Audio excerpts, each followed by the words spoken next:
Time's your phone, Hit it. Right on. I'd like to call to order the Mayor and Council workshop for Wednesday, June 8th, 2016, and ask Councilman Zambetti to lead us in the pledge.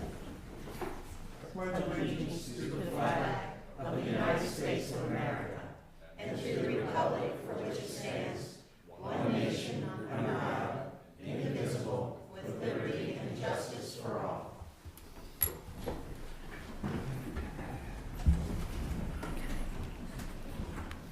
All council members are present and accounted for. The mayor is out of town, and I will be acting in his stead.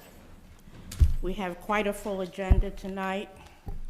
Hopefully we can get out before my next appointment at 10 o'clock tomorrow. Okay. Madam Chairman, the glare behind you is really strong.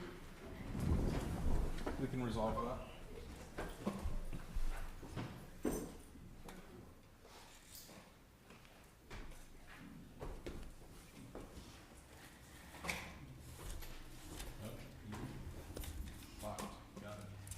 That's much better. Okay?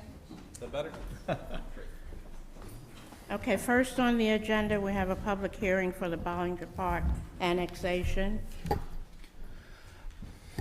Mayor Pro Tem, I'll give a background on that. As you know, this is a resolution that's introduced about 3 meetings ago. It has to go through the state process, which it did. It has to go through the county process and be discussed by the County Planning Commission, which it was, and the County Planning Commission and the county commissioners had no problems with it. Their issues always deal with zoning, and that didn't present a problem with this. The actual annexation that we're talking about, we've had the big map brought out for you so you can see on the whiteboard the big map. On the board that's on the floor, if you want to see where it's oriented and you don't understand what I'm going to say, if you look at the top of the map where there is yellow adjacent to brown and there's a little notch of white, this is right across from the notch of white. But if you want to go by directions, you go up to the square, you turn right and go out 194 till you're going to Littlestown. You pass Fringer Road, and then it'll be the field on the left. It's called the Bollinger Park. It was a Bollinger track. The field on the left, and on this map, the road to Littlestown is on the bottom, going from the top left to the bottom right, and that parcel in there is the Bollinger parcel. The parcel that abuts the properties on Fringer Road is a parcel that we recently purchased from farmland, and that's included in it. And then the parcel that looks like the trapezoid over on the right-hand side at like 3 o'clock are 2 parcels the city used to own, or owned for quite a while, that actually abut Fringer Road. So that's really the access point for the entire property. The city owns all this property. There is only one parcel or a piece of land that is not owned by the city, and that would be on 194 towards the bottom. If you look at like around 8 o'clock, there's a dotted line and a solid line, and that dotted line and solid line in between there is an old state highway right-of-way that is now owned by Larry Flickinger. He's consented to this, so that becomes a non-issue. The purpose of the annexation is to bring Bollinger Park and the recreation or future recreation areas into town.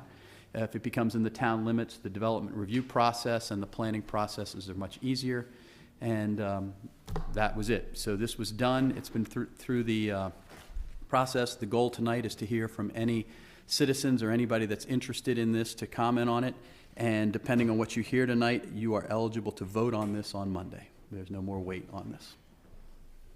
Okay, and as such, we will leave the public hearing open until 8 o'clock. Next on the agenda is the reception of delegation. I'm sorry, they are not here.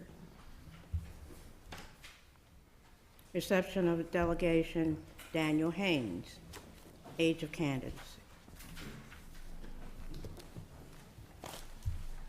Hello. So with me today, I have amassed a small collection of Taneytown's finest, all of whom are sufficient enough to do anything but represent our community. And like in seldom other spots dotted across the country, like over 75 million other adults stained with youth, we may vote, but not be voted for. And I believe such is a hypocrisy that my town should no longer tolerate.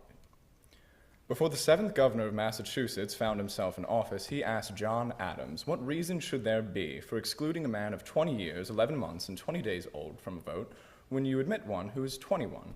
The second president replied, the reason is you must fix upon some period in life when the understanding and will of men in general is fit to be trusted by the public. Well, by 1971, the Congress whose existence he delegated to secure fixed upon the age of 18 as that period in life, speedily caving to the protests of what were, before the ratification of the 26th Amendment, boys who felt unjustly marched into wars which they had no political say in. So before Congress voted yes, they were men. The denizens of Capitol Hill moved to reduce the voting age, not increase the military age, and so qualified 18 years as a milestone of adulthood and implied that upon reaching this milestone, one is mature enough to take life. Is there any act more burdensome? Well, our town's age of candidacy suggests that running for office is one such act. And perhaps it is. Regardless of the doors that an American may open once they've stood 6,750 sunrises, holding public office is the only privilege in which the consequences of one's actions affect more than the individual. They would affect a represented sum. And with such culpability, public office takes the form of an austere silhouette, demanding the concern of reverent stipulation, the sort of which an employer might obstinately ask of their most prestigious positions, a degree or two, a year or so in the field. But in comparing office to employment, one may confidently say that the voting people are essentially employing a leader. And in comparing office to employment, one ultimately compares democracy to business, and so paints a hellish likeness of our entire government's immoral deficiencies. But perhaps preconditions are necessary. Perhaps leadership should require a degree in the same way that soldiering requires basic training.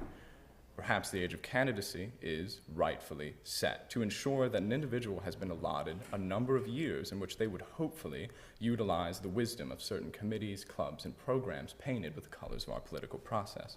And perhaps an 18-year-old, well, the average 18-year-old, wouldn't have the sense or time to get their feet wet. And perhaps experience is the sole teacher of wisdom. Perhaps the age of candidacy is rightfully set to prevent the cataclysmic term of some recently graduated inept never-do-well, for never-do-well's older than the arbitrary line, never earn a winning poll. But I wonder, is it the obligation of written law to eliminate the possibility of elections heading towards the favor of an unbefitting candidate? Or is it perhaps the obligation of a voter to eliminate the possibility of an election heading towards the favor of an unbefitting candidate? I wonder, if only several hundred out of the several thousand people here ever seem to cast a ballot each cycle, perhaps the voting populace can't be trusted to abstain from electing a poor politician. Perhaps our town is unique in circumstance, where apathy is too much and understanding too little to gamble law at the risk of a wholly unfit child calling shots in one of those chairs. Taneytown isn't in the business of self-destruction. But I wonder, how terrible have the cities of Chicago, Los Angeles, and New York become by writing their 18-year-olds into legal qualification for office? Why is it that one must be 7 years older here to represent a mere 7,000? Is the governance of Taneytown somehow more strenuous?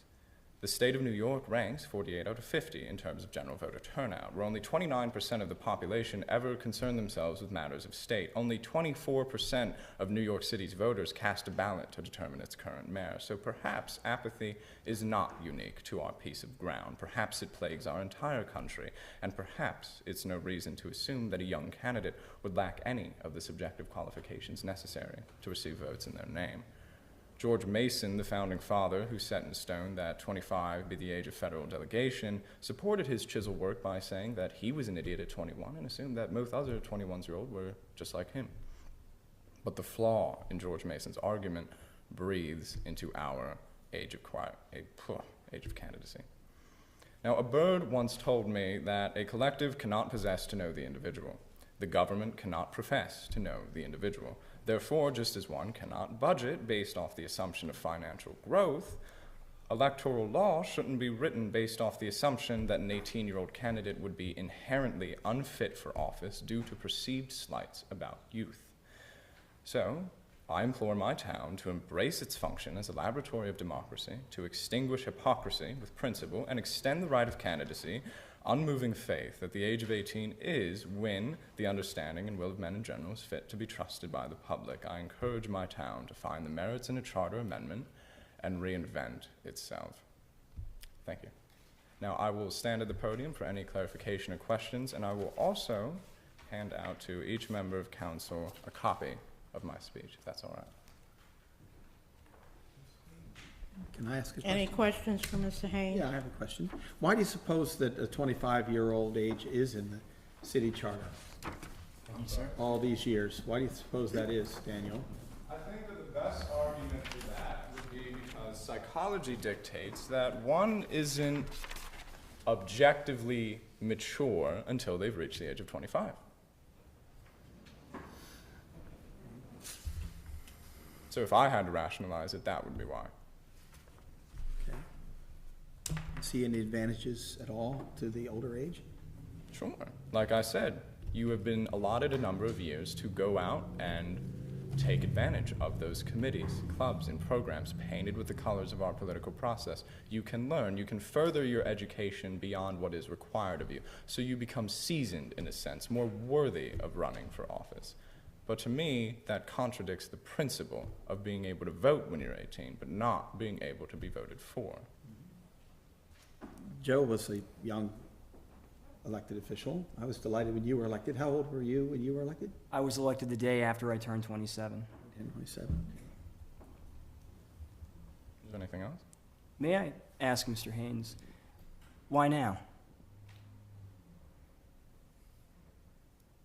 Why now? An ambiguous question. To be honest, I think that I have an ulterior motive like anyone else when it comes to these sort of things. And if this were to change the way that I would like to see it, I would be more than happy to take advantage of that. But I can't justify that based off of that reasoning alone. Why else? You served with me on the Recs and Parks Board. Does the age of 25 not apply to appointments to boards and commissions? No. No, it does not. Okay. So young people could get involved at that level of government at what age? 18 is assuming. 18, I guess.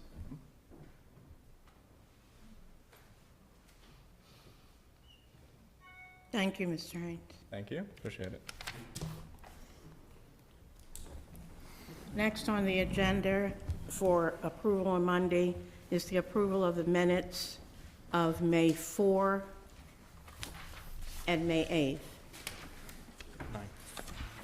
9th, I'm sorry. God, I can't see with glasses on. If anybody has any Frazier, additions or corrections, Yes, please Madam- see that Madam Tara Chair. gets them for Monday. Madam Chair, Frazier is F-R-A-Z-I-E-R on the Okay. first page there. There's a typo there, if you can correct that. There are lots of ways to spell Frazier. That's all I noticed. That'll be changed for Monday's vote.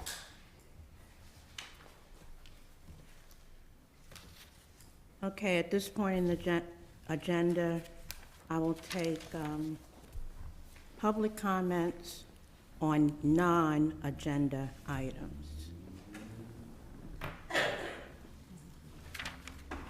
Barbara Cook, Clubside Drive. I don't see anything here to sign. I have two things. I'll try to be brief. 3 Sundays from this coming Sunday is the Taneytown Patriotic Concert. This is a gift to Taneytown, and it's held at What date is that? June 26th at 3 p.m. You might ask, why is it held at a church? Well, it's the biggest place, biggest room in Taneytown, and it has a fabulous organ that when it was installed about 150 years ago, it was run by water.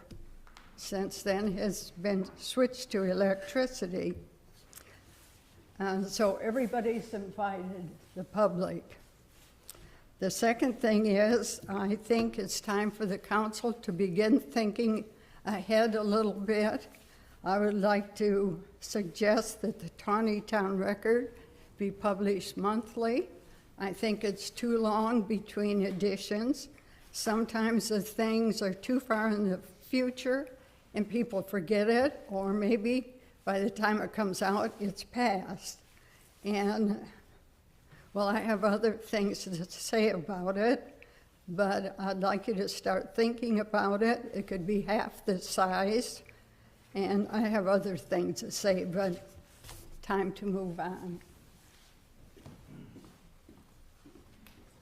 The Taneytown Record was monthly at one time, and it was cut back for cost reasons of distribution.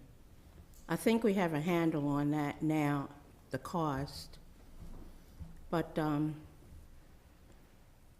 I'll put it to our Economic Development Director, who's in charge of it, and see exactly where we are with that.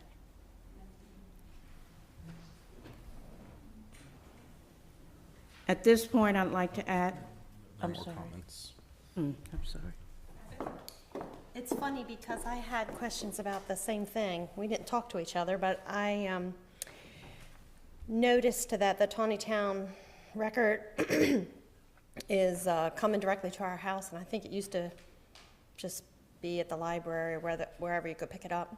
So we get a copy at home, at the P.O. box, at the other property. And so I was just wondering about who paid. You answered some of the questions. Nancy McCormick's in charge of it. It's paid for with taxpayer dollars, or do ads pay for that? Ads. Okay, so the businesses that are in there pay for the ads. And Yes. Do you know how much they are? And is it limited to businesses in Taneytown or to any subject, or can anybody buy an ad? Do you know? I know it's restricted by subject to a point, but that's something that Nancy would have to talk to you Yes. about. She holds the reins entirely on the record. Okay. And also, as far as who writes in it, is that limited to elected officials? I know as a commissioner, sometimes I wrote, and Again, they welcomed that. Nancy's the person to Nancy talk would be to. the person. It's at her discretion based on appropriateness and such. Okay, and then do we bid out the printing? No. Is that something the No. county? No. So- They went through quite a bit to find the least expensive printer. It doesn't, she looks into that rather heavily. Okay, so Nancy kind of checks Oh, that out and Nancy, tries to get the best Right, yeah. deal on that.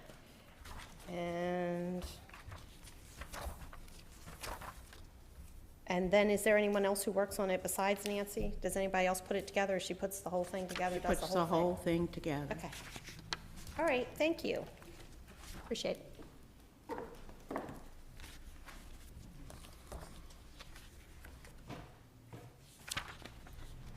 Anyone else? Okay, at this point, I'd like to ask, does any council member have a conflict of interest with anything on the agenda? No, ma'am. Nope. If I could digress just a minute, I noticed under the invoicings, checks invoice, that the check was cut to Design Associates for the Taneytown Record June and July, and the cost was $886, and that's on page 15 of the report. So that is a modest fee. Thank you. Next up for adoption on Monday will be resolutions, ordinances, and agreement. Resolution 216-24, the water allocation for June 2016. Anyone need to speak to that? Next is ordinance 22-2016, Code of Conduct.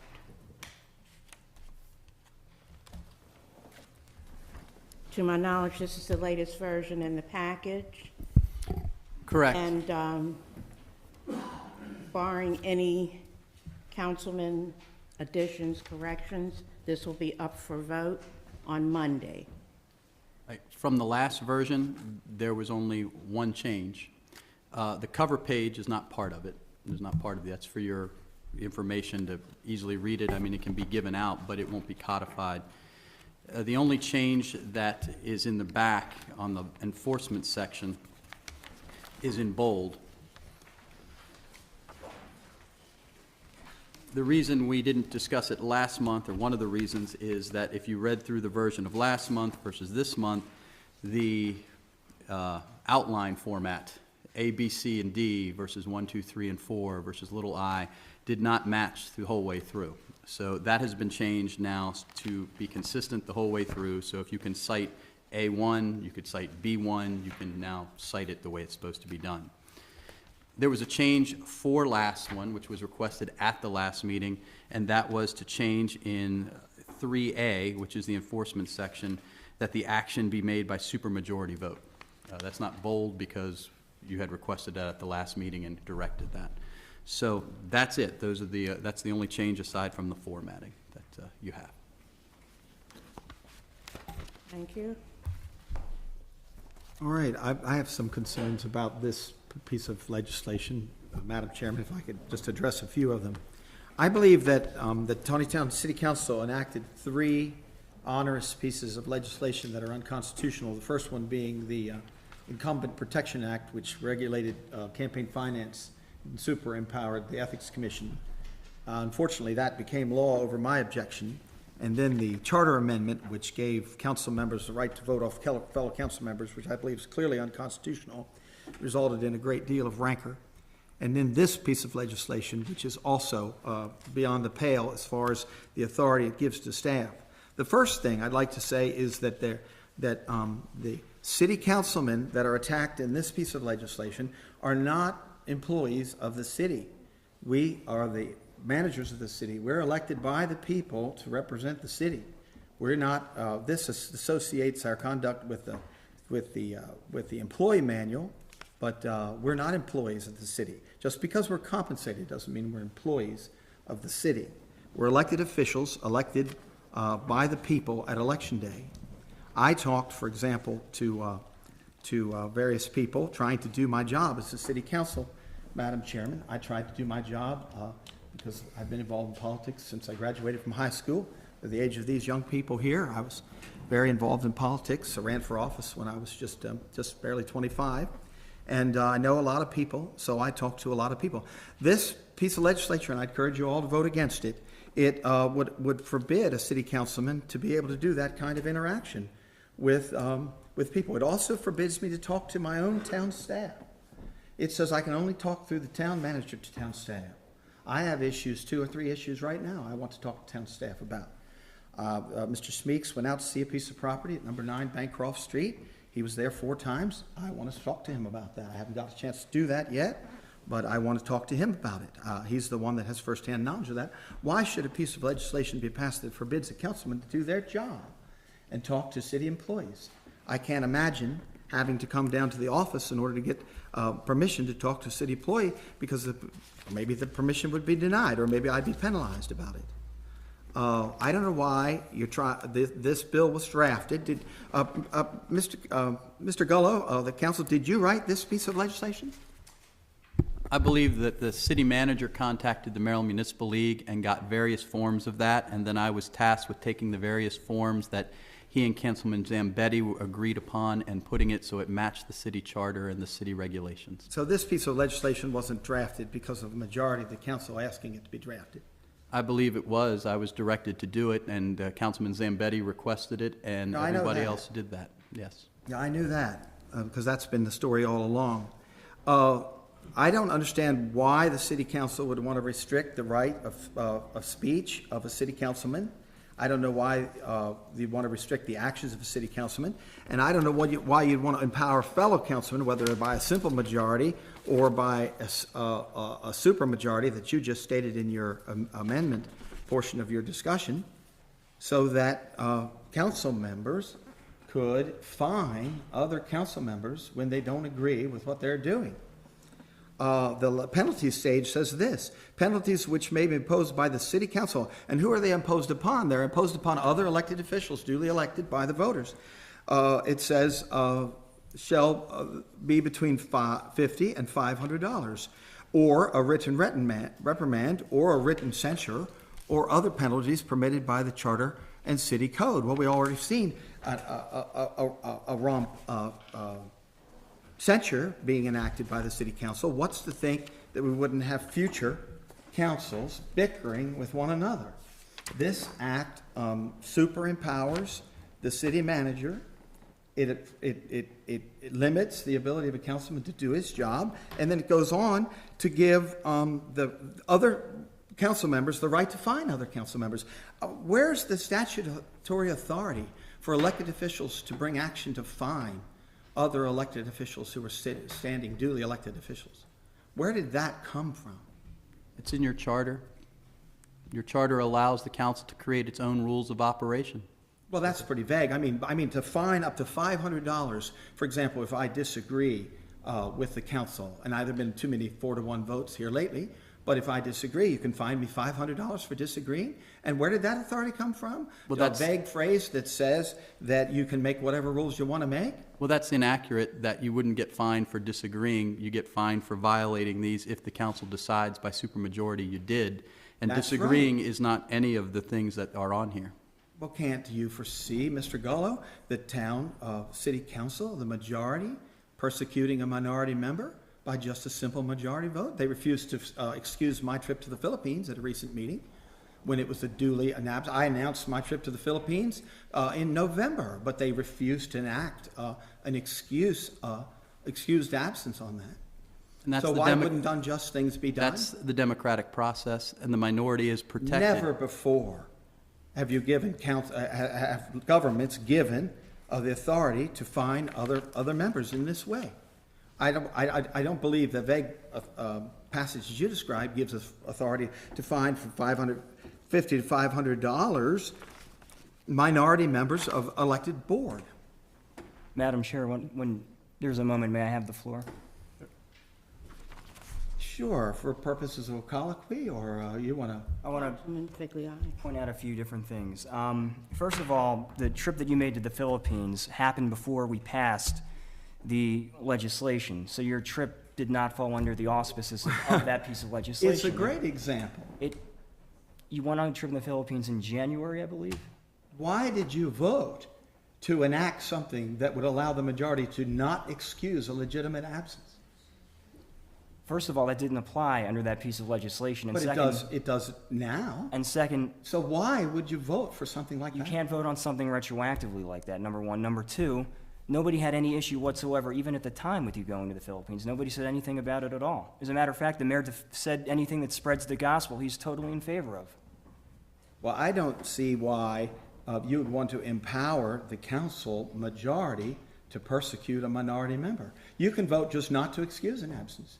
I voted in favor of excusing the Mayor Pro Tem's absence a couple months ago, but I could vote against that. If we had 3 votes against that, then a legitimate excuse would not be excused.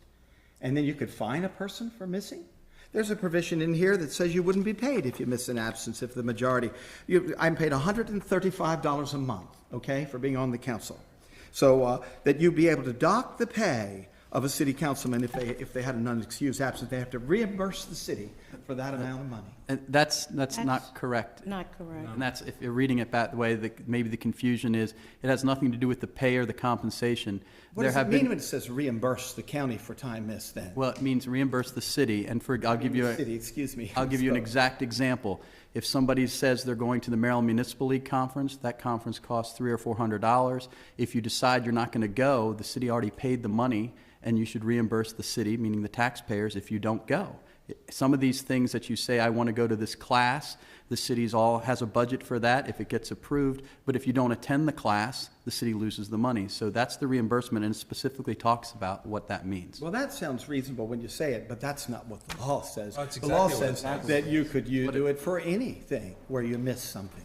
It empowers you to do appalling abuses. Now, I think it would result in continuous bickering the rest of my life if you pass a bill like this where people who have a chutzpah would come after a minority member or a particularly obnoxious member.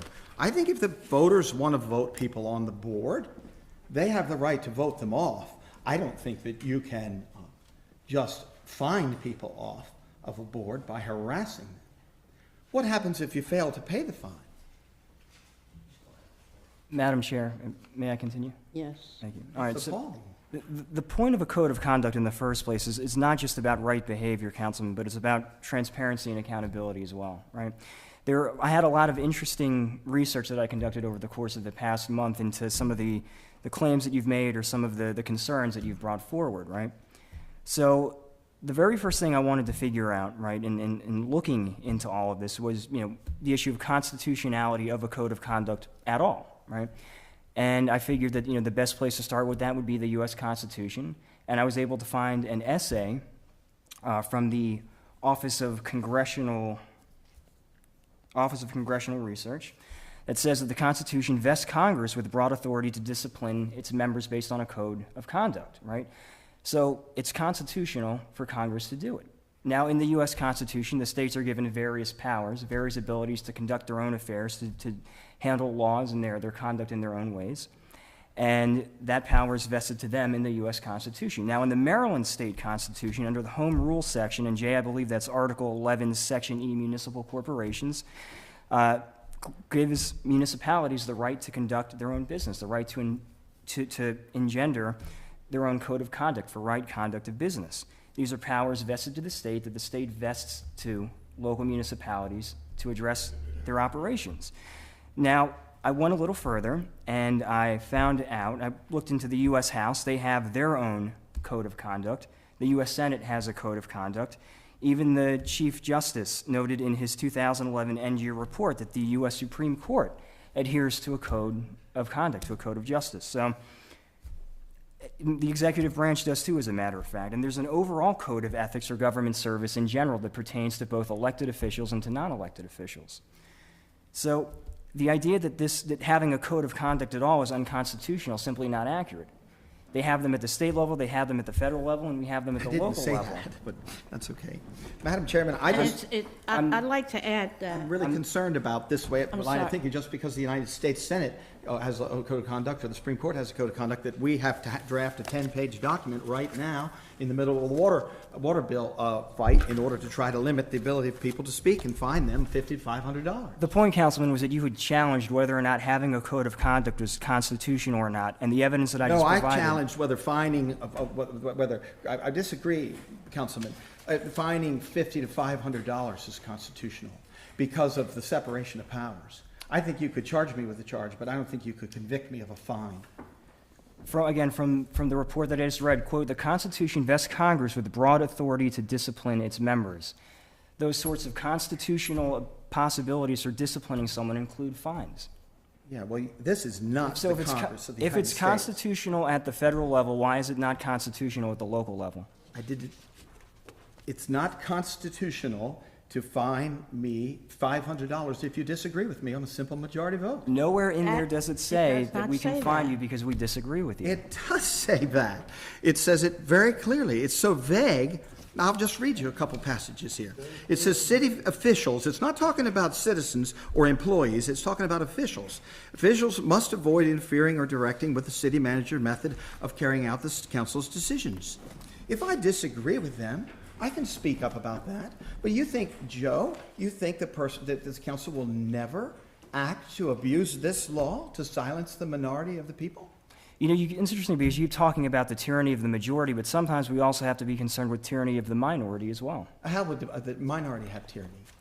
Absolutely, by sowing seeds of dissension and by fabricating something. That's a tyranny. You can reject something if you don't agree with it. Of course you can. But I'm not talking about tyranny. rejecting something that you disagree Tyranny would be with. fining me for disagreeing with your opinion on the budget, or fining me for disagreeing with the town manager on the implementation of a town policy. Nowhere in You can't here do does it that. say that we have the ability to fine you because you vote a certain way. It clearly does. You are It says allowed if to- I violate any of these, it says that I can't talk to staff, I can't influence staff, I can't talk to people outside the government, only the city manager can do If I so. was to come into City Hall tomorrow and I went into Clara's office and I said, Clara, how are you doing, right? What are you up to today, right? There's nothing wrong with that, but if I go into Clara's office and I say, Clara, stop what you're doing, I want you to do something else, that's when it becomes a problem, because I've just interrupted the daily workflow of this city and the day-to-day operations that it takes to run the city. And that's the problem. I can't just walk in and I believe you'll reassign. have a problem, but another member might have a problem if he's not liked. Because this gives the incredible power of the majority, now a supermajority, to find them guilty of a violation and then to fine them up to $500, and that's not offensive to you? If somebody is in violation of the code of conduct or I ethics. don't think I can keep all the laws that you've passed in the last several months. The law on campaign finance reform, it needs to go to court and be overturned, that you cannot limit the spending. I tried to warn the council that the council would be sued if they enacted a law that violates Citizens United, but they ignored my warnings and also voted 4-1 to forbid us to get a constitutional opinion. Would Wait, who the voted council 4-1 consider to forbid getting tabling a this on constitutional- Monday and allowing us to get a constitutional review of the code of conduct? Would you consider doing that? Nobody voted against getting a constitutional opinion. We didn't even. Oh, yes, you did, 4-1. I was outvoted 4-1 to delay the removal from office, which is unconstitutional. To by a vote delay, of not to say that 4-1 you couldn't go in order get to get a constitutional opinion to differ from the opinion of our attorney. The vote was to delay, not that you didn't have the authority or even. Well, you're mistaken about that. Madam Chair, may I speak when Councilman Vigliotti is complete? I will yield the floor to Councilman Wentz for the moment. Thank you, Councilman. I'd like to ask about our ability to talk to the department heads of which we're a liaison to, which this does not address. It does in a way, so let me step 2 steps back. Thank you. This does not create any authority that you can't deal with the departments. Right.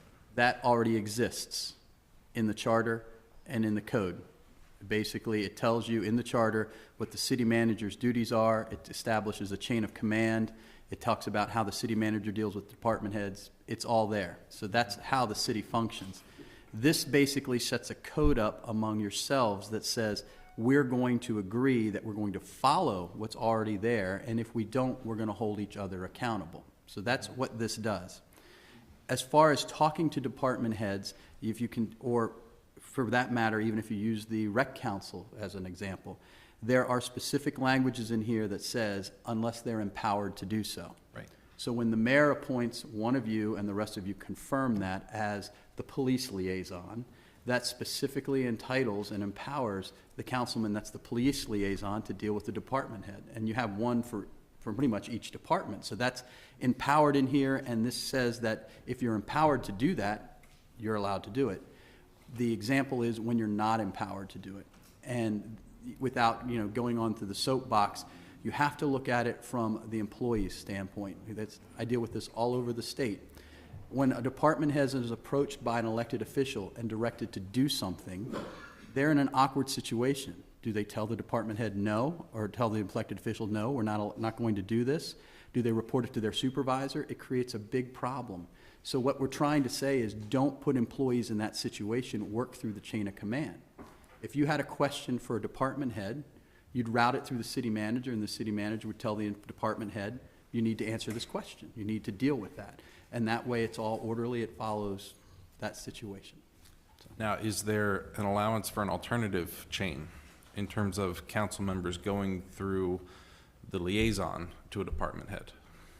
Yeah, I mean, and if you look at it, the liaison goes to I'll use the police. If there's a police incident that needs to be looked into, that the council liaison would talk to the department head directly and say, what's going on? Now, I think it actually works the opposite. The department heads actually contact the liaisons to keep them informed of what's going on. Right. And that starts the dialogue, but there is no problem with that situation. You're really trying to avoid the elected officials trying to influence the rank and file people that make their living working here. That's the idea. Right. So the way I look at this is imagine a bank where you have a board of directors that oversees the bank. That board of directors do not go to the tellers and tell them how to do their job. Stop processing those checks. I need you to come over here and count this money.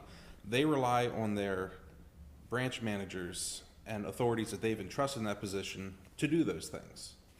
And that's kind of where we are. We act more or less as a board of directors, and we have entrusted our city manager and department heads to operate the city on a day-to-day basis. Is that an appropriate comparison? Yes. Okay. Does that help clear anything up, Councilman Yeah, Frazier? that helps a lot. I'd just like to sort of engage you in that area. The city council is elected to run the town, and that's what we're supposed to be doing. And it's needful that I talk to the zoning administrator when I have a zoning problem. I talk to the public works problem when I want data. What if you had a bad town manager that didn't want you to talk about that and you can't get data out of that person? What would you do in that situation? Well, that is, Then you go to the mayor, right. and the mayor will put pressure on the city manager to get the job done. You think that'll happen? Absolutely. I had a constituent come to me and asked to put a stop sign. You had what? A constituent come to me and asked to put a stop sign at the On end on private property. yeah, at the end of the dollar store and paint a white line there. We just met as a council in order to release the bonds so the town staff knew who the people were. But I was not given any data or any help in finding out who the owners of that property were, even though it's in the town files. If you hit a stone wall with obstinate people, recalcitrant people, how can you do your job, Angela? I think you were told that that's the police chief's job, and he will do it. He told you that. The You were police told- chief puts up stop signs? Yes, he will evaluate it to determine if a stop sign is needed. Well, you must know some things I You're don't on know. private, well, yeah, if you would learn from experience. Yeah, okay? what happened since I made that request and got What do you mean? nowhere? It's private property. It is private property, but the That's town right. knows who owns that property.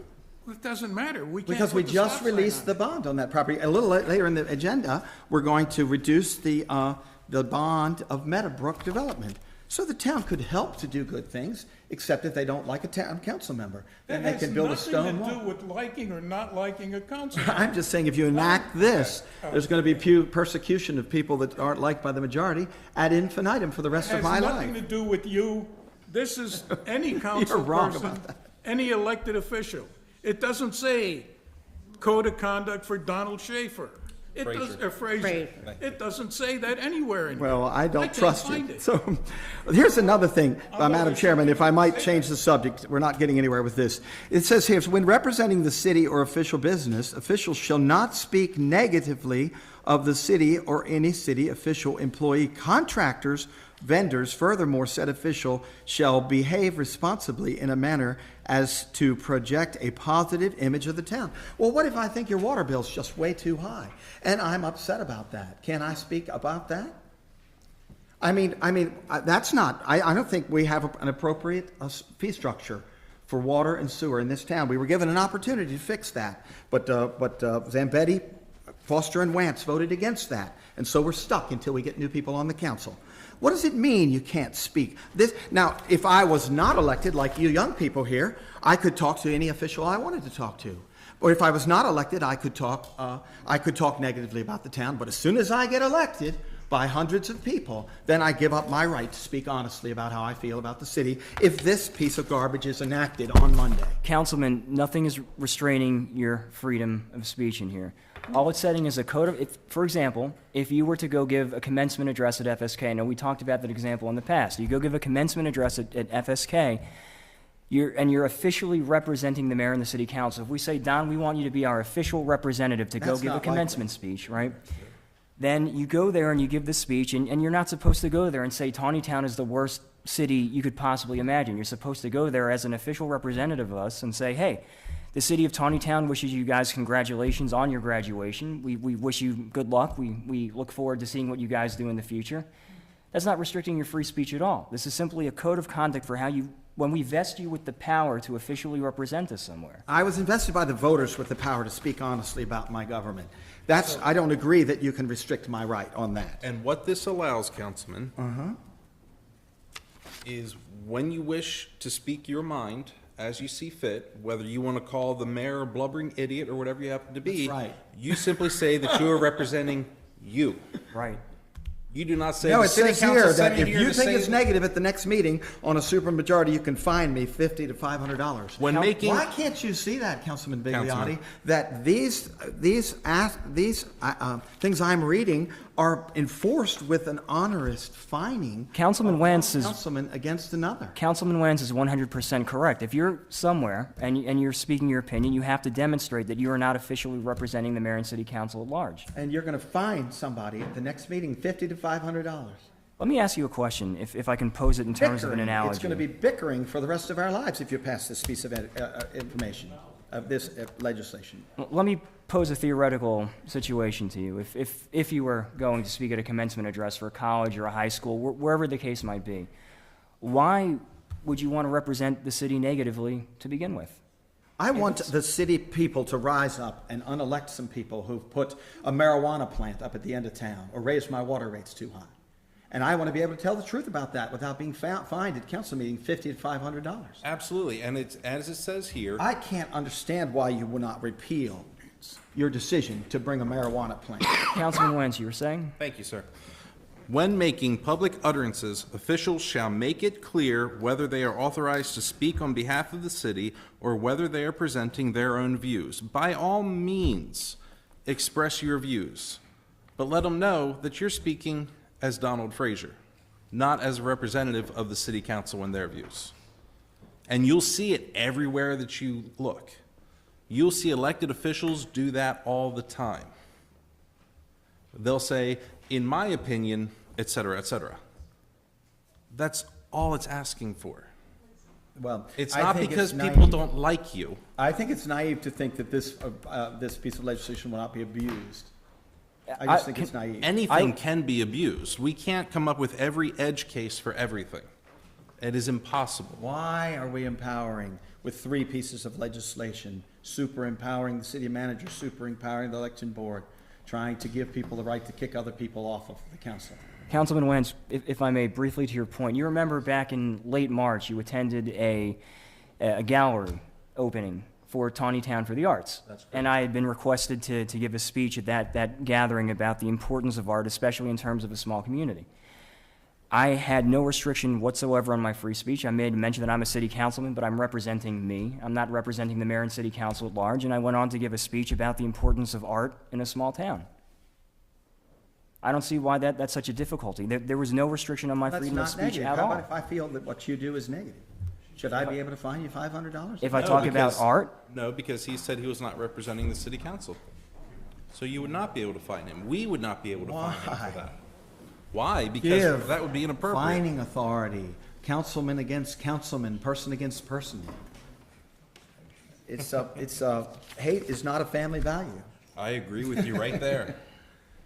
You know, we've listened to this for 3 months. I was going to say, I think we've heard this. I'd encourage you all to vote against the code of conduct. It's so full of problems that it should not be enacted in Taneytown, and it's going to be a campaign issue in the next election to repeal it. Fine. Okay. Next on the agenda, first, it is past the hour, so I'd like to close the public hearing on Bollinger annexation at this time. Councilman, is there anything else to add on that? No, unless you have any other questions, you should be prepared to vote on this Monday. Okay, next on the agenda for Monday will be the approval of the Special Deputy Sheriff's Agreement. This is agreement between the Sheriff's Department and the Taneytown City Police. Yeah, I can be brief about it. It's in your packet. Bottom line is, under the former sheriff, we had a special deputy agreement that deputizes our officers to act as special deputies, and that agreement then ended because we have a new sheriff, and so this is the agreement to put it back in place so that our officers can act as special deputies. It obviously has a lot of benefits for the community, but the biggest benefit for the city is it makes sure it assigns specifically the liability of who's responsible. And when they act as special deputies, this county is responsible for liability on that. So there's no question. Now, is this identical to the previous agreement? Roughly, I mean, it's Roughly. changed some format, but it basically has the same operational points. Okay. City Manager report. I had a comment about the sheriff, a question about the sheriff document before us. What is the cost to the town of adding another police officer? We're not adding We're anything. not adding. That's not what this does. I asked, understand the any question. cost involved in what is in my packet? We're not adding any personnel. This is just formalizing the arrangement of the policing that happens So this already. person already is in the police force? There's no, person. There is there's no no additional person. people. So what happens, we'll back up, is we have our officers, our police force, the 12 officers plus the chief, right? They will all be sworn as special deputies now, like every other police department in Carroll County, by the sheriff. So they are special deputy sheriffs in addition to being Taneytown police officers. So that in the event they respond to things that the county requests them to, then there's a clear understanding of what they can do and what the liability concerns So are. the town has negotiated with Sheriff DeWeese an arrangement, they would be deputized. They haven't really negotiated that. I'm sure there were several sheriffs ago that created this agreement, and under Sheriff Tregoning it existed, and then it needed to be updated because it terminated after Sheriff Tregoning, and all the Any municipalities. changes in the updated agreement from the previous agreement? Not anything of substance. Okay. So what's important here, Councilman Frazier, is, as he said, liability is covered. When they're acting on behalf of the county or the sheriff's department, when they leave the boundaries of the city of Taneytown, The sheriff's Right. is liable. they are covered under the county liability, not the city. Right. Correct. And- Now, does this also go down to, where they serve summons on behalf of the county as well? That's unlikely to happen. They Okay. need to be dispatched from the county. And so let me give you an example of what could happen. Let's say that and this has happened, let's say that there is well, I don't want to give you the exact fact pattern. So let's say there is a drunk driving situation of a drunk driver reported heading towards Taneytown or heading in the roads around Taneytown. The sheriff's office has nobody in the area that can pull them over. Let's say it's a citizen that calls that up. Our officers can now, under this agreement, and they would anyway, okay, Right. respond to stop the drunk driver before he enters the town, which is what we would want to do. If he's outside the town limits when that happens, you have a jurisdictional problem, depending on how far it is. Without this agreement in place, they are not special deputies. Therefore, all they can do is detain them, and then the deputy needs to get there. So our guy basically sits and babysits. Right. So this basically allows them to do that, but it requires a dispatch from the sheriff's office to say, do this. There's specific things that they can do autonomously and the sheriff's office can do, and those are serious traffic, which is the drunk driving situation, and speeding in excess of 30 miles an hour, accidents, negligent driving, fleeing and eluding, and basically emergency situations. The issue is this happens already. Right. Okay, because it always happened because the thing was in place. But the prior agreement expired, and so now there would be a question if there was a liability issue of who is responsible. The county and the town share the same insurance carrier, but whose is going to be accounted against is a big deal. Right. So that's what this is supposed to do. Now, will we have all of our officers deputized accordingly, or will there be a select? It says that there's a select, but I believe the procedure in the past is the entire department is Okay. deputized. Great. Thank you. City manager's report. The first project we got is the ENR upgrade, and last time I told you we were in the process of testing. The testing that we conducted was successful, and there's only a small number of issues, or what they call punch list items, and we expect that the project will close soon. On the water billing replacement, on the status update, I've made a mistake and moved that in the wrong column. But in fact, what we're doing is, we're at the point right now, we've already got the first wave or the first testing done of the data conversion, and we've seen some issues with that. And we'll go through that iteration until we get done, making sure that all the data that we bring in from our current system is validated. But progress is being made.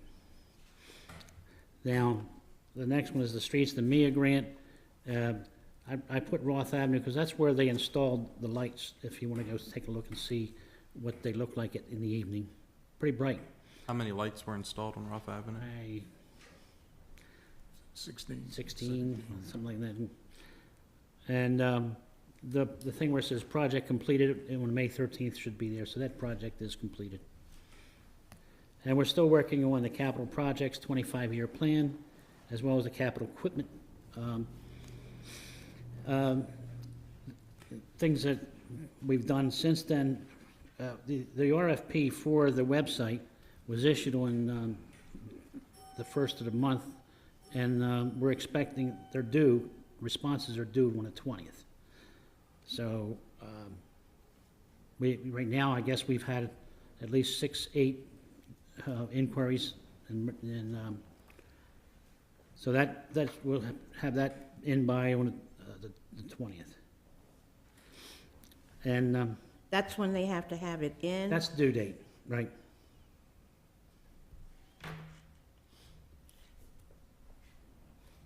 That's all I have. Any questions for Henry?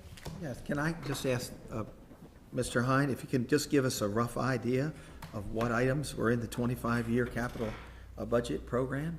Big items, you have a roll press in there, what do you have in a 25-year equipment purchase, capital project? Capital, well, you mean the belt filter press is one The of those? belt filter press, yes, Yes. thank you for that. And there's other equipment that's do that. That's the biggest item we've got. Yeah, in that's there. about $1 million, right? Somewhere in that vicinity. Uh-huh. But now, if you're going to talk about the capital projects, some quick things to talk about is the upgrade to our water tower systems. They need to be repaired. That's somewhere in the vicinity of about, the last time we got an estimate, it was about $1 million. So I expect that by the time we get to it, at some point in time, it's going to be closer to 1.2, 1.3. I'm the president of the Tri-District Republican Club. We had the mayor speak to us just before the election. He said, we don't have enough money in the capital budget now to even paint the water tower. That's what he said to me. So it must have been a large number. You think it's $1 million to paint it and upgrade it? No, to do the upgrades, yes. I mean, it's more than just putting a coat of paint on. There's going inside inspection. There's weld spots that are burned through. There's a coating on the inside of the water towers and tanks, and that has to be replaced and upgraded. The structure that holds all the antennas on there, that needs to be upgraded. And we suspect there may even be, in some cases, a lead paint abatement. So that really drives the cost of the projects up. Abatement.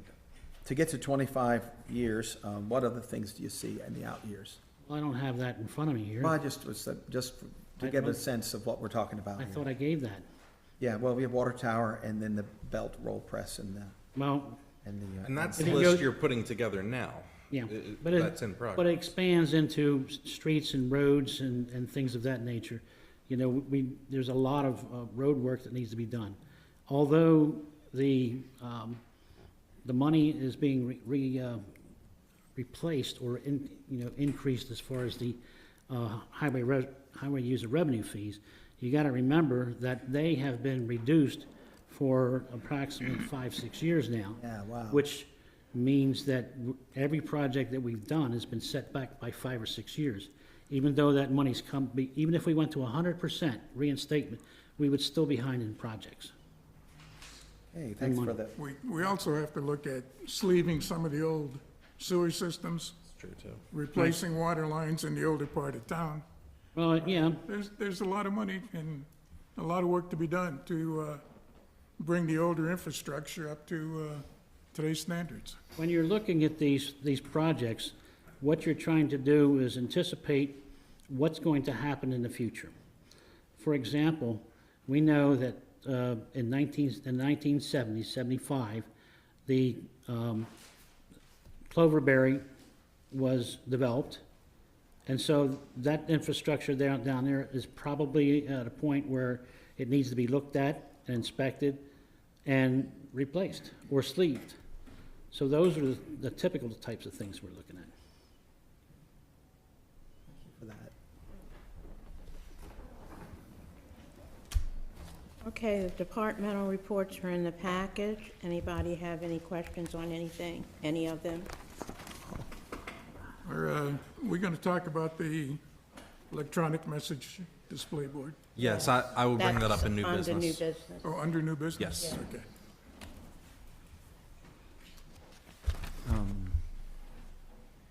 Business breakfast is this Friday at the Thunderhead Yes. Bowling Lane. I think I see that here.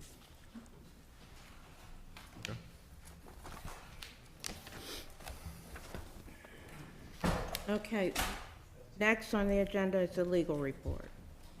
Madam Chairman, the first thing we have deals with the charter resolution 2016-01. I'm going to turn it over to the clerk so she can tell you status. We're in receipt of a petition requesting a referendum on the Charter Resolution 2016-01, removal of elected officials from office.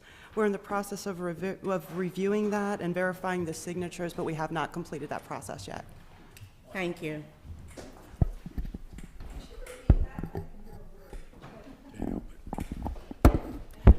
We're in receipt of a petition requesting a referendum on the Charter Resolution 2016-01, removal of elected officials from office. We're in the process of reviewing it and verifying signatures, but we have not completed that process. Thank you. I had a question of the attorney here. If I might ask a question, Madam Chairman. Okay. We received an email from your office that said that it was the view of the city, or maybe your view, I'm not sure which, that it was just a administrative, that's not the word, help me with the word, it's ministerial is the word, duty, and that we weren't allowed to have any witnesses present. Why was that email sent? If this is a public petition and people's names are be stricken from the petition, why shouldn't an observer be allowed to be there to review that process? Well, okay, so let's back up. The email that the councilman's talking about is Councilman Frazier has retained his own counsel. He has his own attorney in this matter. The attorney stated a letter, sent an email basically stating that he represents Councilman Frazier and the petition committee, Ms. Adelaide and Ms. Frazier in this, and basically demanded that the review of signatures be done in a public forum and not be done until they could view it and be there. The statute's pretty clear about how this is done, and they cited the open meetings law. That's what your attorney cited. And the open meetings law doesn't apply in this situation at all. It only applies when you meet collectively. The statute's pretty clear about exactly how a referendum petition is dealt with. It's presented to the legislative body, but obviously when it talks about being presented to the legislative body, the clerk is your representative. So that's what was done. The clerk was presented with the forms on the time period and things like that. And then it's up to the administration to go through and verify that. So if you want to look at the sheer numbers of what we're talking about, you're talking about at least 20% of the elected voters, which is 800 and some people. They all have to be matched to make sure they're not duplicates, to make sure they're in town, to make sure they're registered voters in town.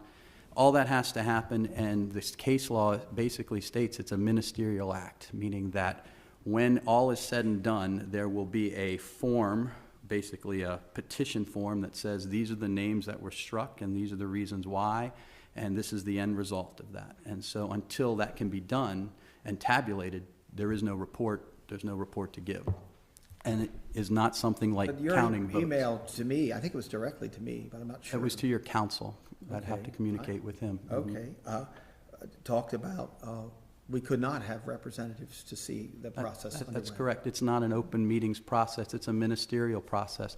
The clerk has to do this with a regular workload, and it's not something that's going to be scheduled so that it is an event where it's like tabulating ballots. I mean, you might think it's part of that process, but it is not part of the election process. The statute's very clear on how that works, and it's one of these types of things where you can watch all you want, but the reality is when it's done, everyone will be able to see what names were struck, what names weren't. So then you can take it and go view it to your heart's Are content. there limits in the time frame that that can take? There isn't a time frame attached to that. It has So to you happen. could count them next year? Well, everyone's going to act reasonable because everyone here does have the city's best interest in the law at heart. You assume that's not the case. There's You case don't know law. of any time constraint to finish? Well, that? I can give you one case out that happened in La Plata. The petition was submitted in November, and it was verified by April. What's the effect of the law during the petition And period? that's the point. The effect of the law is that a petition was received, so the law doesn't go into effect until it's determined whether or not the petition is verified. If the number of signatures are made, then it goes and follows the statute on that course. If the number of signatures aren't made, then the law becomes effective. So there is no harm in making sure it's right, and there's no rush to make sure it's right, because this is, everybody's been saying, there's a lot of effort that's gone into doing this, and it has to be exactly right. And so the clerk's office has a tremendous burden to do this, to take care of it. So that's the procedure that's going on. So are you speaking for the city when you say that a list will be given to interested parties that of names stricken? As far as, I always give advice to the city, I don't speak for the city.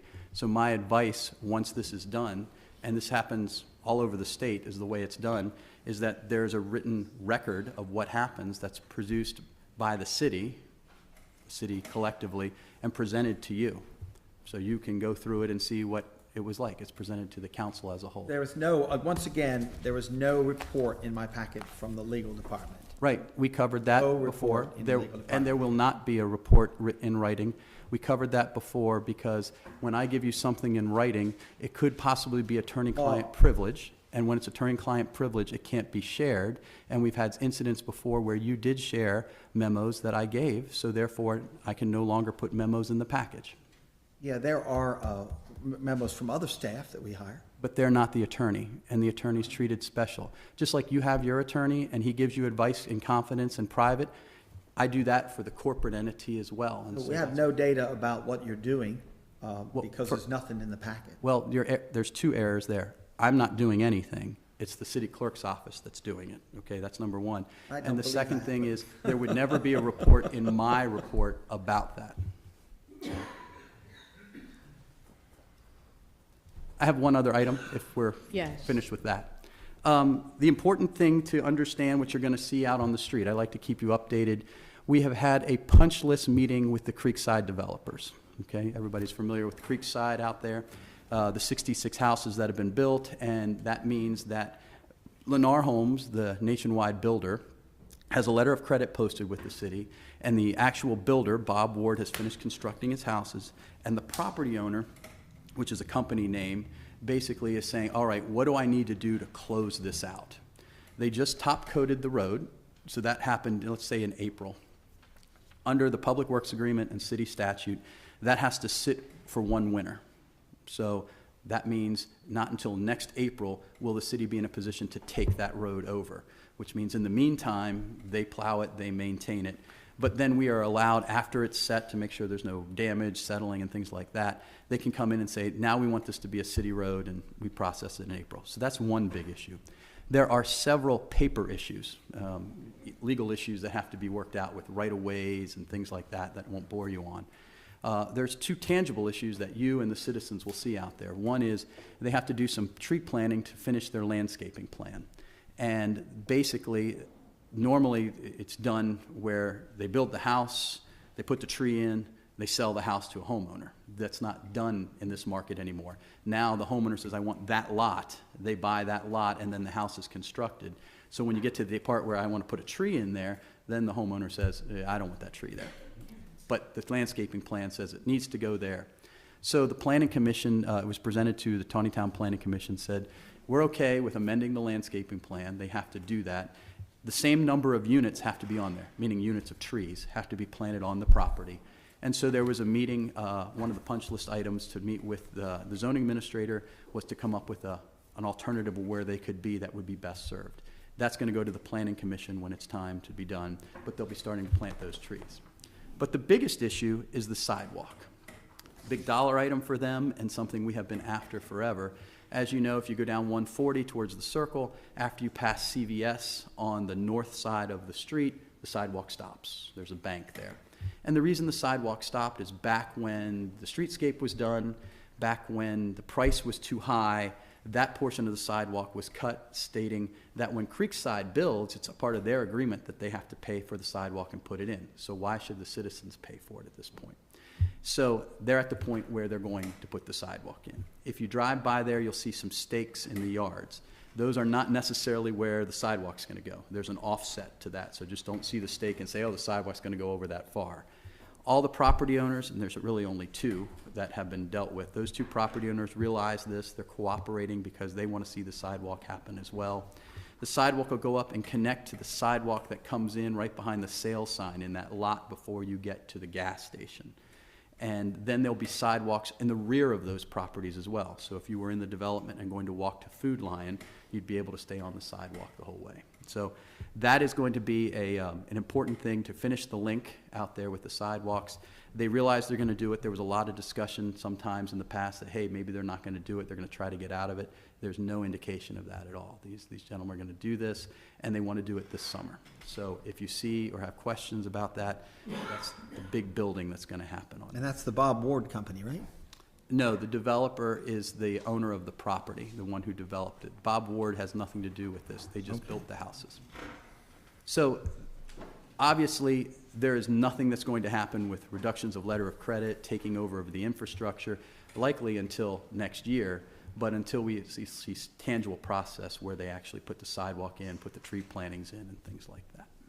So, and that's that. If you have more I mean, there's a lot going on in that to widen that up. That will be the first development in town in a long time that we've actually wound up. I mean, even Carol Vista is still sort of outstanding. Yes, And that's all I have, Madam Chair. thank you.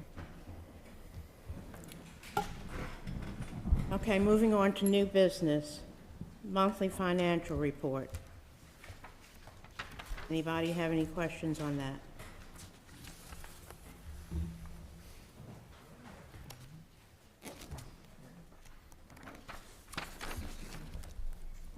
Accounts payable.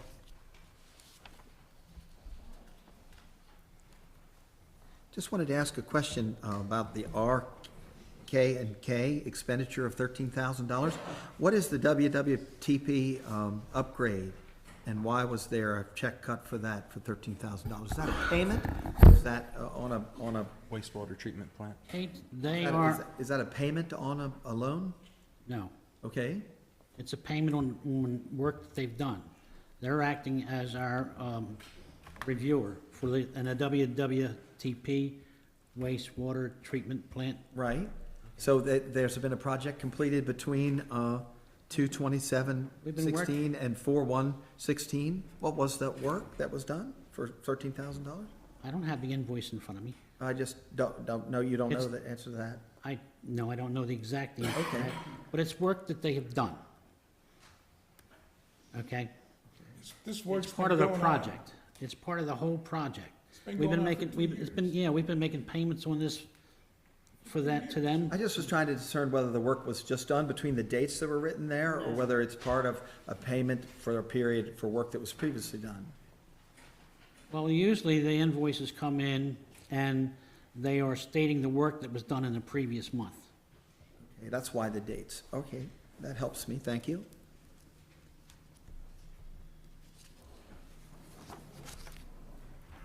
Letter of credit for Meadowbrook. Anybody have This- any? I can give you the summary. This is about an every other month occurrence because they're really making progress out in Meadowbrook, and you can see what's going on. I've asked them to change their format. This will be the new format from now on.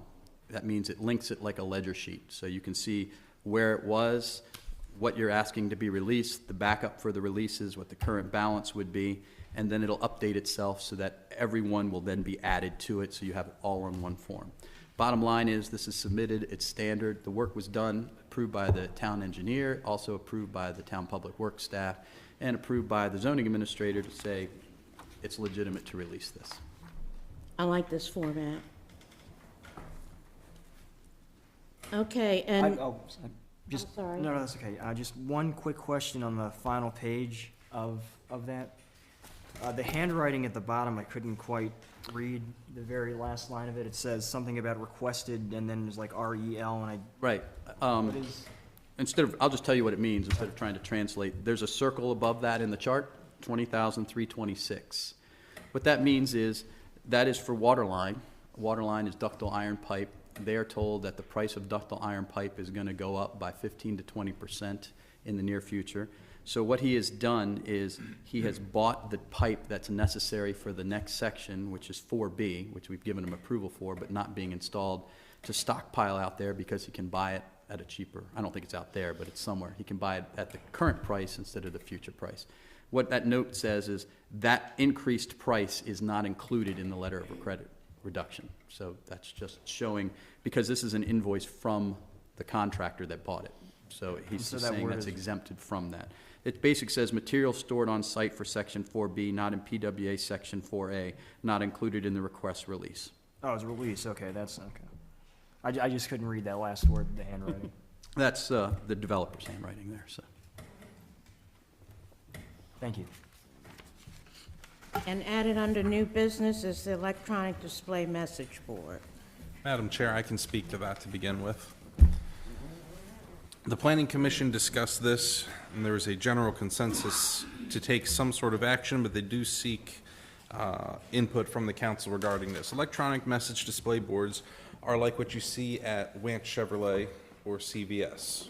Big screens, they have fancy lights that create images, and there's an interest around the city for other people to use them. The city itself wishes to put one up at Memorial Park in order to display different announcements and messages. The fire department has expressed an interest in putting one up in front of the firehouse. And there's other people, Taneytown Elementary School is another one that would like a similar sign. Currently, depending on their zone, they're simply not allowed in many places. That's what we're looking to possibly change. If you read through the memorandum that came from Jim Wyprecht, our zoning administrator, you'll see the changes that he recommends. In addition, on the cover letter, you'll see some things that I recommended as well in terms of what zones would be permitted and what restrictions would be put on them. So we'd like to have a dialogue about that we can take to the Planning Commission and then hopefully take to the city attorney to have an amendment drafted. Is it appropriate, Madam Chairman, to ask Jim a couple questions? Sure. Okay, can I ask you a question about size? A lot of people are buying open and closed electronic signs, little signs that have small messages. Are we talking about limiting or allowing just large signs, or maybe you can address some of those restrictions as they're being drafted? While he walks over, it does mention electronic message display board may be used provided the display does not exceed 15 square feet per side. And that's really the only size limitations you've put in there at this point, correct? Correct. As to those open signs, that matter has been subject of some discussion. Window signs are currently exempt from the permit requirement. So signs painted on windows or hung within a window do not get a permit. There is language in the code under illumination that speaks about exposed bulbs and flashing lights.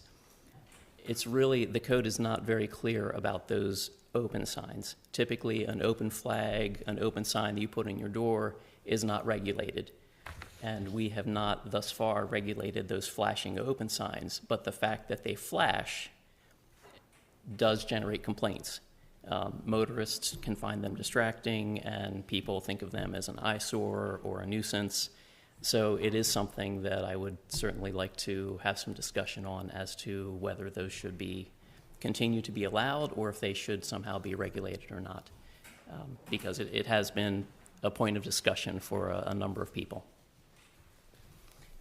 I was encouraged to hear about the large sign at Memorial Park that's going to be erected, or is in the process of that. That's a very large sign. I didn't know whether there was size or type style restrictions, and you've sort of indicated that. And the excerpt from the code, I basically just gave you sections of the code that I felt were applicable to the discussion on the message board signs. There's language in there from various zoning districts. They all have their own language on signs specifically, and there are a number of different ways that we could choose to accommodate the organizations who are looking for these message board signs. So I tried to give you enough information to at least generate some discussion I'm not wed to any particular idea one way or the other on how we go about it. I think, as Councilman Wentz said, the consensus of the commission was that we should expand the zones in which these signs are allowed, because it certainly does help people get their message out, for especially community organizations and things like that. So, thank you. Hey, Jim, on the last page of the code here, the last C, exempt signs and window signs. For consideration, open signs that have the ability. Those are the ones you're talking about, right? Correct, yes. And I believe that I think they would qualify as electronic message display board for the reason that they are lit and they do display a message, albeit a static message most of the time. But it basically has the same effect. There is some language in the code that speaks to any sign that creates the illusion of movement shall be considered an electronic message display board. So unfortunately, that's buried elsewhere in the code from the text on the rest of the message board code. So you have to kind of flip from one section to another to kind of piece it all together. Right.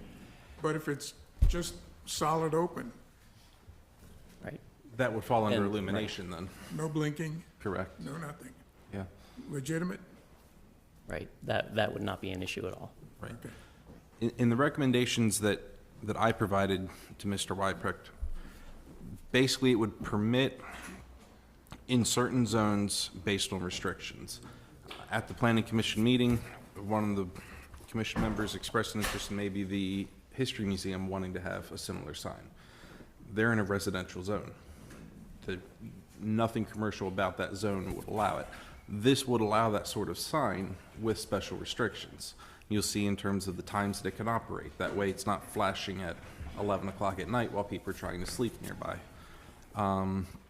Also refers to open space. Another thing that I think needs to be enforced across the city is the strobe effects and also the signs where they use an alternating red and blue. That is easily confused with police activity. And that's something that citywide needs to be addressed to make sure that that's avoided. Are there any questions that we can cover for you? May I ask, I mean, in terms of the signs that we already have, what's the general feeling of the public? I mean, you guys deal with this on a pretty regular basis. What's the general feeling about the signs that we have now as it is? I don't know if the Planning Commission itself has entertained any complaints. I'm sure you have received phone calls regarding them. Certainly. Sign code revisions, they never satisfy everyone, basically, which is why the Planning Commission really doesn't care to talk about signs a whole lot. Those who are in favor of, of the message board type signs will tout their benefits, and certainly there are benefits, but a lot of folks also do not like to, be subjected to the rapidly changing things, the strobe effects, and certainly folks don't really like to see it out their bedroom window at 2 a.m.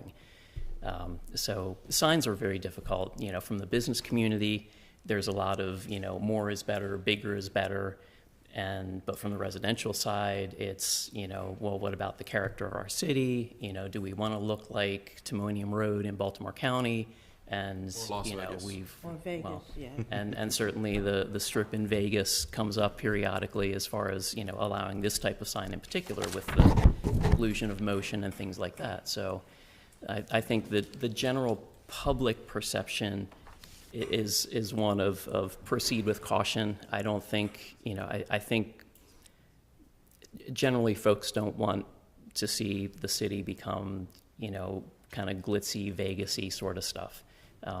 But there are folks in the business community who feel that if we don't allow that sort of thing, then there's an uneven playing field between us and the county at large, where you do have this sort of sign in various zones. So it's very difficult to make everybody happy with sign ordinances.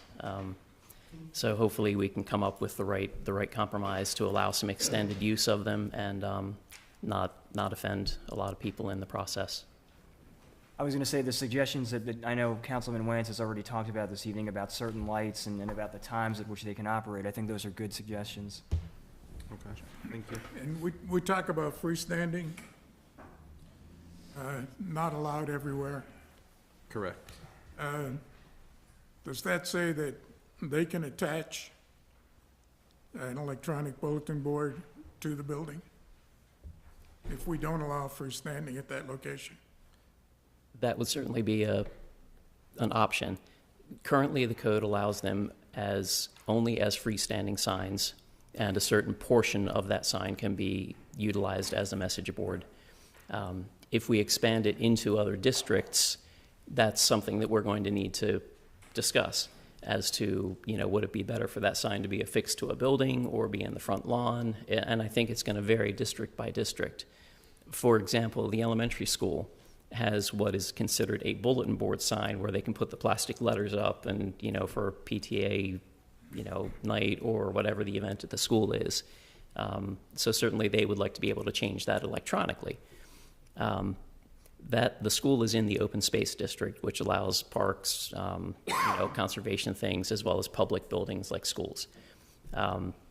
So in that scenario, a freestanding sign would probably make the most sense for the elementary school because the school sets back from the road a bit. If you were to put a sign on the wall of the building, now it's probably going to be seen from the dwellings across the street. Although depending on where on the building, there are some houses, towards one end of the building, not so much the other end. But really, one thing that I do feel pretty strongly about is currently the Planning Commission has to approve these signs. Other signs are just an administrative function that I approve.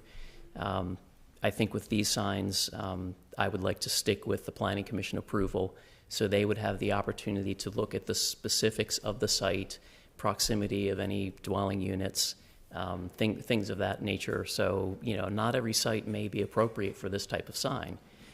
But then again, if we limit the hours of operation, that sort of takes care of some of that concern that it's going to be, flashing or lighting up somebody's bedroom window in the middle of the night.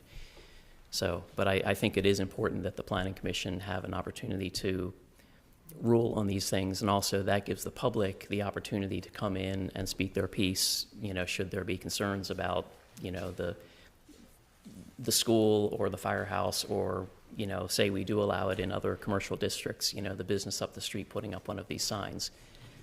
By having the Planning Commission review them and approve them, it's on the Planning Commission agenda, it's posted on the website, it's posted out front. Not everybody always looks for the agendas, but at least there is a public process, and folks would have the opportunity to come in and say, hey, I really don't like that idea, or okay, but can you make sure that it doesn't flash it at 12:30 at night or something like that. So and the Planning Commission does not have the same authority as the Board of Zoning Appeals, which looks at variances and special exceptions. With the Board of Zoning Appeals, it's easier to regulate hours of operation. With a zoning matter, it's pretty much, what can you do, where can you do it, but not so much when can you do it. So we might need to tweak something in terms of illumination that would apply to signs in general.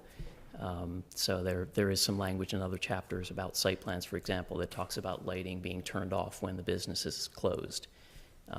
But that language isn't in the sign code. So there's a lot to think about to try to make it all tie together and work to satisfy folks and still protect folks. What's the timeline on this? Do you have one? Obviously, there are certain people who would like this moved as quickly as possible. Tomorrow, right? Yeah. Of course. Perhaps because purchases may have been made of a sign that they hope to use quickly. At the same time, there's the process that needs to be gone through. So whether you want to add to this, you can contact Mr. Wyprick, you can contact myself, and then we can take it from there, bring it to the city attorney for any amendment to be written up, and then we'll handle it from that point. If you don't have any ideas for it, then we can just take it as is and do our best. One other thing I wanted to mention is the Planning Commission did differentiate between two different types of displays.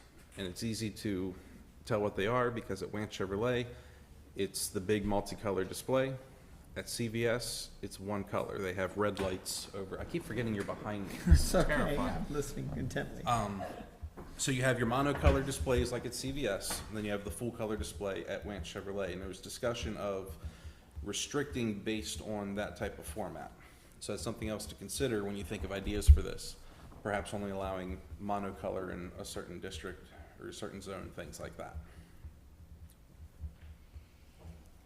And if we could, for the Monday meeting, so that we have some direction, if you could just let, provide consensus and let the city manager know, A, if you're interested in amending the code to begin with, and B, if you want to do it in a way that enables the schools and civic organizations and things like that.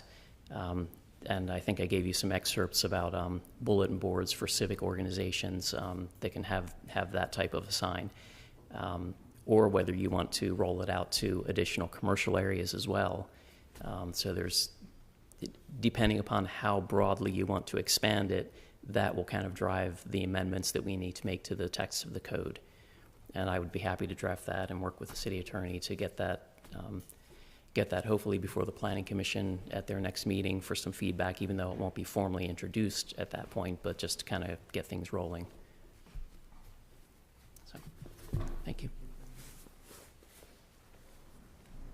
Thanks, Jim.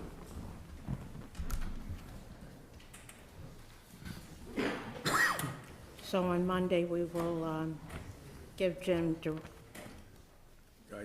guidance on how to proceed with that. Okay, we are at public comments pertaining to agenda items only. Please limit your comments to 2 minutes.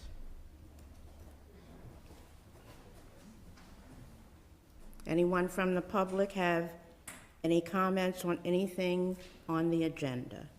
Council, does that include the charter resolution for removal of elected officials from office? It's No. on, No. it's on the agenda. It is on the agenda. The It's charter resolution. Yes, It the says Charter Resolution 2601. Code of referendum conduct. Petition.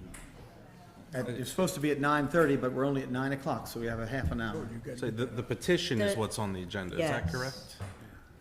Jay, it's the petition that's on the agenda, not the not the charter resolution itself. Is that correct? The merits of the petition process was what was discussed, not the actual, Okay. that's already done. Yeah. Now it's just whether the petition is going to be dealt with. Right. Well, we have County Commissioner from District 4 here, wants to speak, and I would make a motion that we allow him to speak, and that the board would not restrict people I who have want to asked speak for for 2 public minutes. comments. If the commissioner would like What to just speak, happened then? he will say he'd like to speak. I think it's rude. Go ahead. Thank you, Councilwoman, and I was very ambivalent about coming here. Councilmen, Councilwoman, thank you for letting me come up here real quickly.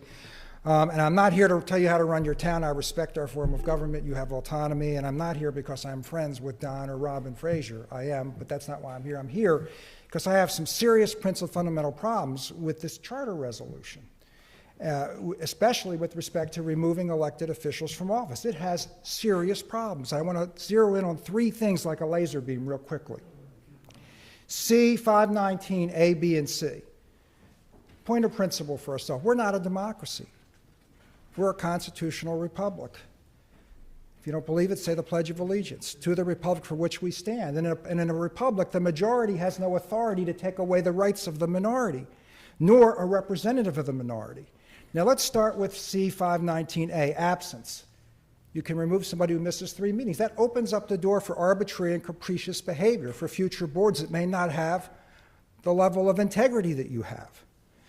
We're going to schedule 3 meetings in a row to discuss what color upholstery to put in the chairs in the town hall, and do it while one of the councilmen or councilwomen has Little League, and then say, nope, you're out of here because you missed 3 meetings. It's ripe for abuse. It's too ambiguous, and it doesn't rise to the threshold of justifying removing someone from office. Suppose, let's go to B, just cause, 519, just cause, 519B, just cause. It includes violation of county codes or regulations. Well, what does that mean? Does it require a conviction or just an allegation? If someone goes 31 miles per hour in a 30, they may have violated a county or state law, misdemeanor. You're going to remove them from office? If their parking meter expires, they don't pay the $5 fine, you're going to remove them from office? It's not even clear if a conviction is required on any of these things. Let's go to C, 519C, the recall, official recall. It says if the mayor censors one of you, it doesn't define what the criteria are for censoring. Commissioner, can I ask you to bring your Yes. comments to a close? Spilling coffee, interrupting staff, disagreeing with the majority, is that a grounds for censoring? Ladies and gentlemen, you have every right to pass an ordinance like this. As this is currently written, it's bad legislation. It's not ready for prime time. It needs to go back. And finally, it violates one of the most fundamental principles of the United States Constitution, Article 1, Section 6. Article 1, Section 6 prohibit civil suits or criminal actions against anyone after the gavel falls, to protect not only the speech of the majority, but the speech of the minority from persecution. This ordinance, as it's currently written, opens you up to persecution if you fall into disfavor and become part of the minority. I urge you to go back to the drawing board and rework this and not to pass this through. It's not good enough. Thank It's you. already Thank been you. enacted. I would just, Commissioner, if I might just say a word, this is not a piece of legislation. This is amendment to our Constitution, to our town charter. It's why would hundreds of people spend hundreds of hours getting signatures? Because it amends our town constitution with a fundamental way that challenges the United States Constitution. Well, my time is up. Thank you for allowing me to speak. I urge you, someone make a motion for reconsideration and rework this, because this is no good as it's currently written. Thank you. Anyone else?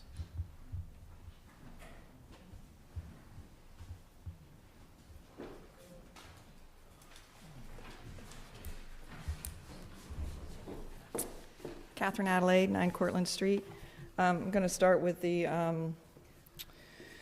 code of conduct.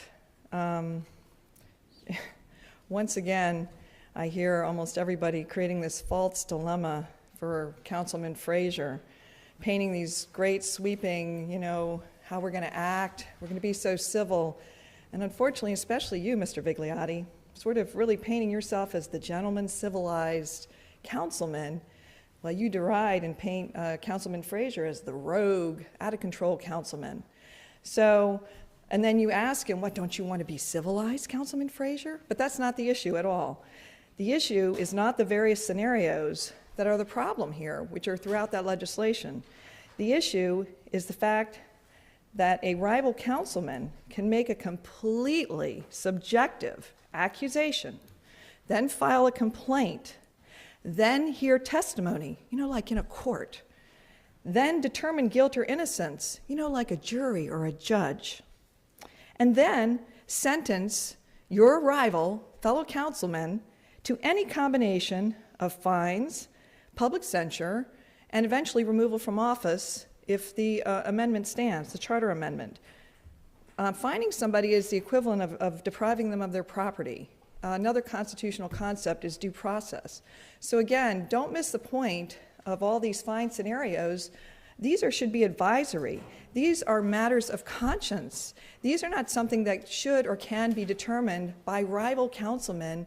It's too political. If a councilman does something wrong, they have to go through a court of law and get a conviction. You are not a kangaroo court.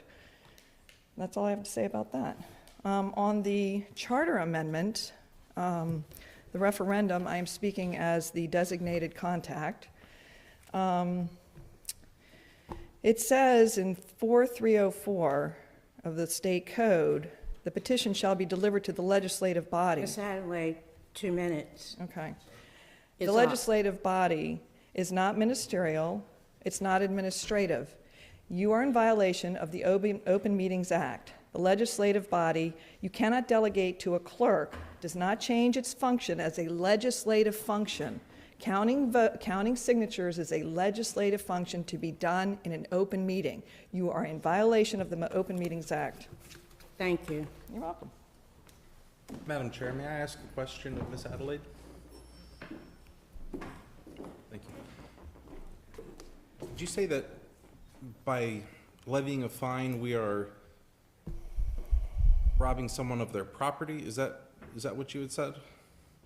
Well, any combination of, the language used is any combination of fines, censures. So $0 to $50, it depends how many times you would fine a councilman for their various subjective acts. Eventually, I mean, in my bank account is money, that's the equivalent of property. Well, my understanding from Councilman Frazier is that money is speech, not property. It's both. It's not both. Yes, when you're enacting election law, he was speaking about that. When you're fining an individual, it amounts to property, and you have to follow due process. You can't just arbitrarily pick and choose how many fines you want to give a person. Thank you. Could I ask you a question? Did you bother to read my comments I the did. first time? Yes, I did. Did you get the second set? The ones you sent today? Yes. Yes, I did. Okay, thank you. Appreciate that. Anyone else? Hi, my name is Jane. I'm just speaking on behalf of Rhonda Christings, who cannot be here. I want to speak to the proposed code of conduct. I don't know who devised this, but the code of conduct starts, whereas pursuant to section C-207 of the Charter of the City of Taneytown, the mayor and city council has the power to adopt its own rules, and so it appears that this entire code of conduct is based on particular, that part of the city charter. When I look at that part of the city charter, C-207, it says very clearly, the council shall determine its own rules and order of business.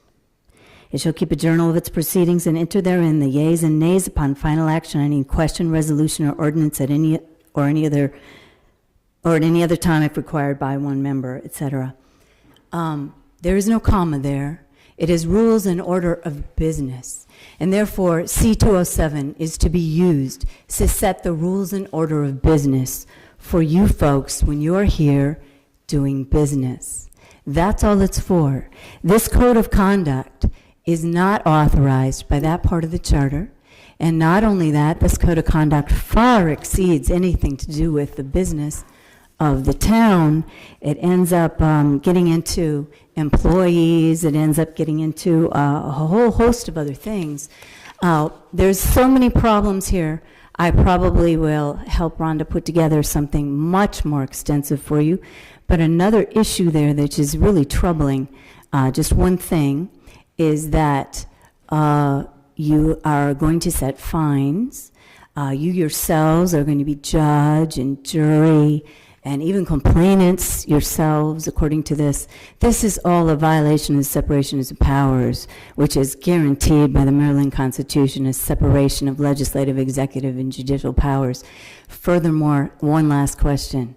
You got these fines, but your charter says you can only have fines that are municipal infractions, and you can have fines that you call, misdemeanors. Now, both of those kind of fines, misdemeanors and infractions, when you hunt them down, you will find that those can be appealed and gone to a judge, and you can have an actual judge. Thank you. You have no such provision here in your supposed code of conduct. Excuse me. Could you please give us your name and address, please? She's here on behalf of... Surroundings. Yeah, but you said, the way I read this, that's not I speaking did, but Krista Rondings, for somebody else. That's speaking for you. So go I'm ahead. speaking for Krista. Everything I said you can say Krista said it. Are you going to do something to her for that? So we don't know who she is. Marvin Flickinger. I'd like to ask our attorney, he represents numerous municipalities. Of the ones you represent, and there may be others that you know, what % has recall provisions in their charter? I can't give you a %, but it's fairly common throughout the state that they have recall provisions that the citizens can do that. Of the ones that I represent, all of them do. And we don't hear. We do not hear. So we were neglectful years ago by not having one in there. Yeah, So times I change. support the council in establishing one in the Constitution. And I want to thank God that these meetings are on television, because the community now knows why we need such a thing. Thank you.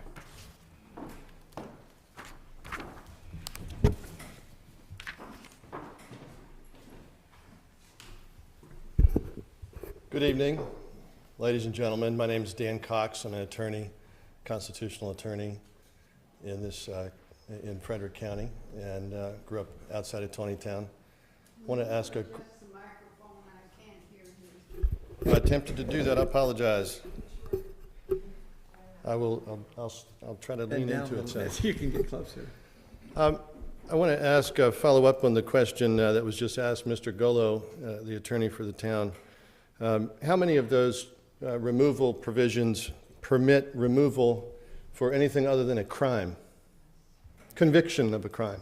Well, the question before was a recall, but the other ones, most charters have you are allowed to be removed for a crime. Ours doesn't even have that. And so this charter that you're proposing goes beyond that and permits removal for or sanction for things other than a crime, correct? That's correct, the one that was passed by the council. Okay, I assert it's unconstitutional. I want to also mention, as to the code of conduct, if I could draw your attention to page 8, when it says in paragraph D or section D, acts against the city. Paragraph 1 says, when representing the city on official business, officials shall not speak negatively of the city or of any city officials, employees, contractors, or vendors. Could you explain to me how the First Amendment is waived under this provision of the United States? I certainly could, but I'm not going to. Council, this isn't the forum for you and I to have a legal debate. If you want to have a legal debate, you know where that forum is. So it's your assertion today, though, that you believe this passes First Amendment muster? I didn't assert anything. I think you heard what I said. This isn't the forum for a council debate. The council shouldn't be having two lawyers debate in front of them. If you do, you know where that forum should be. Well, I would like to offer any of the commissioners, do any of you believe that you can forbid someone who's elected by the people? I will not to respond forbid to them questions from speaking? another attorney. Just asking for your input. I brought this proportion of, it's particularly onerous in the limited conversation that I could have when this was up. When I'm representing the city, the officials shall not speak. That gives me concern right there. And negative, who determines what's negative?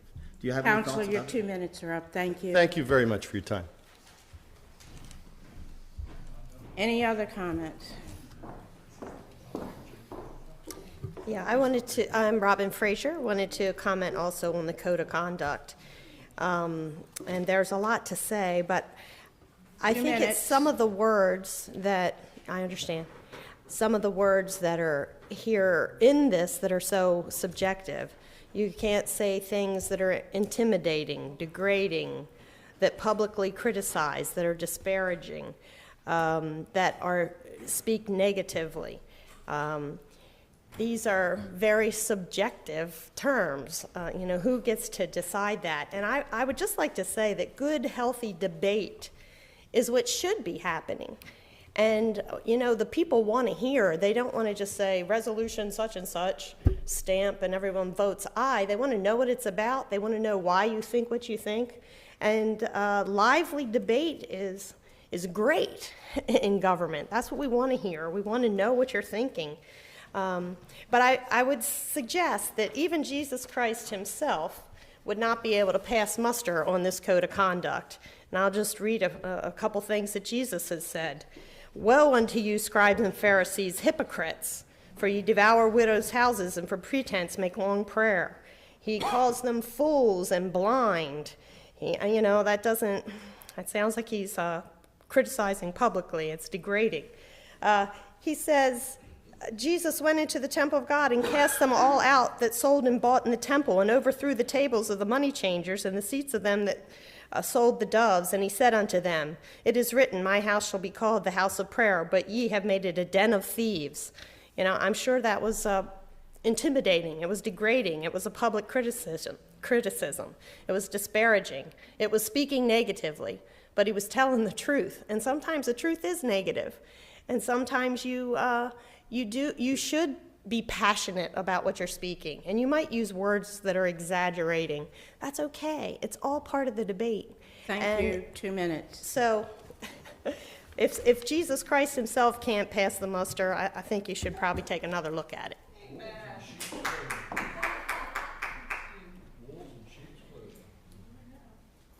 Anyone else?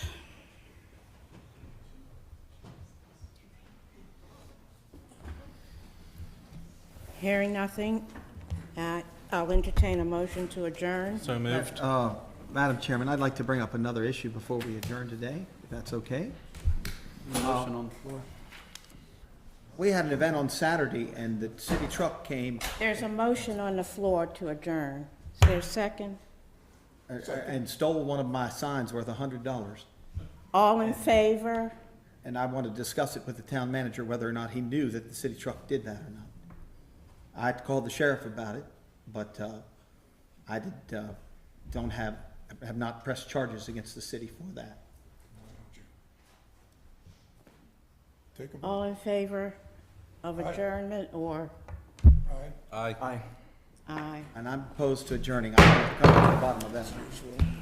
Yes.